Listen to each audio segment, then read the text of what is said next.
से फिर भेजा। हम रियात करते ही नहीं हैं बिल्कुल।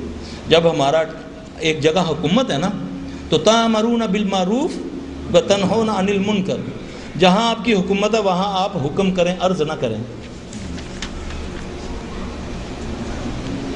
नाक छदवाने, हाँ जायज़ है, छदवाए, कोई मसला नहीं।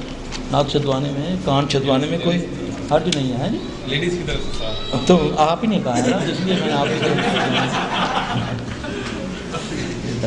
आजकल तो मर्द तो भी चलवाना शुरू किया, उनके लिए क्या? बेटा प्यार से रोकें उनको। आजकल तो मर्दों ने कड़े, ये फ्रेंडशिप बैंड है ना, ये वो राखी की एक किस्म है, ये मंगलसूत्र है, ठीक है। प्यार से रोको लोगों को, क्योंकि नबी पाक सल्लल्लाहु अलैहि वसल्लम ने बद्दुआ दी। एक मर्द ने कड़ा पहना हुआ था, अल्लाह के नबी से फरमाया अल्लाह तुझे इसके स्पुर्द कर दे। या रसूलुल्लाह सल्लल्लाहु अलैहि वसल्लम मुझे दर्द की तकलीफ है, मैंने ये तब पहना। आपने फरमाया ये बीमारी है, बीमारी, इसको उतारो। दलील से, प्यार से, एहसन तरीके से। देखो शैतान अपने काम लगा हुआ है, हम भी अपना काम शुरू करें।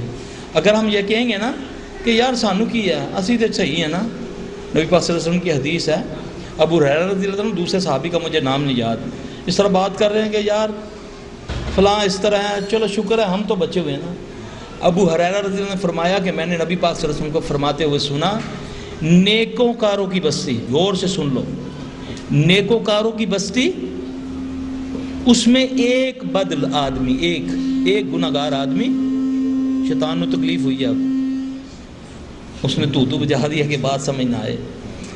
नेकोकारों की बस्ती और एक उसमें बद, अगर उसके गुनाह की वजह से उस बस्ती पर अजाब आएगा तो उस बस्ती के दरख्त के ऊपर घोंसले जो परिंदों के हैं वो भी उस अजाब से नहीं बचेंगे। हर बंदे को चाहिए कि वो बुराई को देखे, उसको अच्छे अंदाज से रोके। कंधे उचकने से नहीं बचत होगी। बल्ले को अन्नी बलो आया, अपनी बात अपने आप 10 बंदों को रोज़ाना मिलते हैं, सिगरेट पीने वाले को उसको प्यार से समझाएं, फिल्म देखने वाले को उसको समझाएं, टखने नंगे नहीं रखता उसको समझाएं। ये बहुत बड़े गुनाहों में से गुनाह है, और आपका कहना आपको अजर मिल जाएगा, उसका ना करना वो गुनाह में है। अल्लाह तो आपको अजर देगा ना। जब बदी से नहीं रोकेंगे फिर अजाब कहाँ से शुरू होगा। ये भी सुना देता हूँ कि एक बस्ती में एक बंदा था, उसने ज़िंदगी में कभी कोई गुनाह नहीं किया था, वो नेकोकार था और इबादत गुजार था। तो उस बस्ती को जब अजाब नाज़िल करने के लिए फ़रिश्तों को हुक्म मिला तो फ़रिश्ते ने कहा, अल्लाह वो फ़लाँ बिन फ़लान का क्या करें, उसने तो कभी कोई गुनाह नहीं किया। अल्लाह ने कहा अजाब उससे शुरू करो। इसलिए अल्लाह ताला ने अल्लाह के नबी से सवाल किया ना कि या रसूलुल्लाह सल्लल्लाहु अलैहि वसल्लम आबिद में और आलिम में क्या फ़र्क है, आबिद में और आलिम में क्या फ़र्क है। तो आपने फरमाया जैसा मेरा और उम्मती का फ़र्क है, एक आम उम्मती का। आबिद तो अपनी इबादत तक महफूज, और हमारे अंदर जो ये अकाबर प्रस्ती आई हुई है ना, नहीं फ़लाँ सारी रात नमाज़ पढ़ते रहते हैं, फ़लाँ बड़ी इबादत करते हैं, बस रोटी भी नहीं खाते, रोज़े 12 महीने रोज़े, यही कहते हैं ना वो आबिद है। वो बल्कि वो आबिद है, वो नाफरमान आबिद है।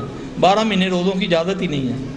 बहुत किसी को इजाज़त हुई, अगर बहुत चाहता है, हट्टा कट्टा चाहता है कि मैं रोज़े रखूँ तो एक रोज़ा छोड़े और एक रखे।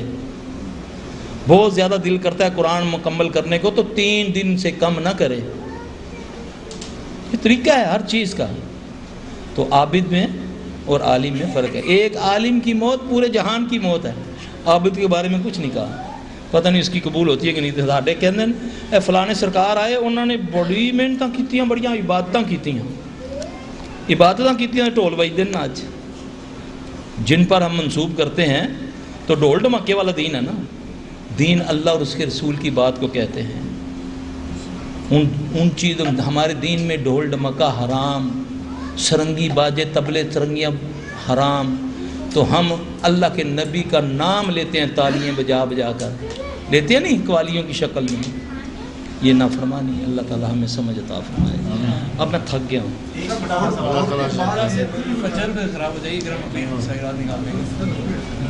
आप तो थके तो नहीं हैं, पता नहीं मौका मिलता कि नहीं। इतने प्यारे भाई हैं। نہ ان کو لالچ دیا جی روٹی دماں گے، نہ کہا چاول دیں گے. بیٹھے ہوئے اللہ کی باتوں، اللہ کی مجلس لگی ہوئی ہے، تو انشاءاللہ کوئی بات نہیں ہے. کیا ایک سوال آخری تھا؟ ایک جو بال کے بارے میں آپ نے باریکی بتائی تھی، اگر عورتوں کو بال پھینکنا ہو، جیسے جو بھی جھڑ گئے یا کاٹ کے، وہ کاٹ کے پھینک دیں، کاٹ کے پھینک دیں، بس کوڑے میں پھینک دیں. اگر آپ کی پوری داڑھی اللہ کے فضل سے اگر بال ٹوٹ گیا ہے تو آپ اس کو توڑ کے پھینکیں کہ کسی حاسد کسی جادوگر کے ہاتھ میں نہ آ جائے گا. اچھا جیسے مکان ہے ہمارے انڈیا میں، یعنی ہم یہاں رہتے ہیں، سال بعد ہی جاتے ہیں تو تالا کھلتا ہے اس کو.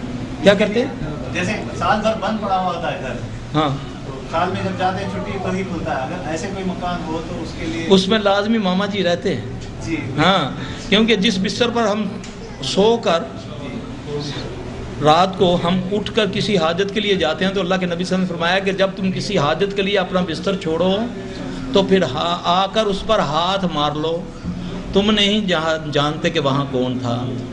تو سال بھر تو وہاں ماما جی نے اپنی سرکاریں اکٹھی کی ہوئی ہیں. اس سے بچنے کا کوئی اس سے بچنے کا یہی ہے کہ کسی غریب کو دے دیں.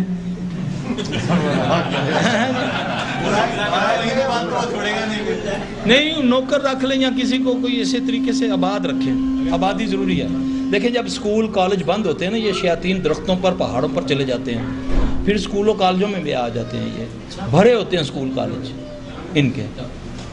یعنی اس کو آباد ہی رکھنا ضروری ہے. بہتر آباد رکھنا. پاسبل نہیں ہے تو پڑھ کے گھر کے اندر جانا ہے اور اس کے بعد توبۃ من شر ما خلق. وہ جو مرضی پڑھ کے جائیں. اب دیکھو نا کرایہ دار جو ہے وہ بھی اتنی آسانی سے نہیں نکلتا، وہ بھی 20-25 سال لگاتا ہے، رگڑا دیتا ہے عدالتوں میں. یہ تو جن بابا ہے. ایسا نہیں ہے جن بابا نہیں ہے. یہ تو اللہ کا دیکھیں نا، اللہ تو کہتا ہے بانٹ کے کھاؤ، ہے نا. غریب رول رہے ہیں اور ہمارے مکان کوٹھیاں بند پڑے ہیں تو پھر ماما جی تو رہیں گے ادھر آ کر. سبحانک اللہم و بحمدک اشہد ان لا الہ الا انت استغفرک و اتوب الیک.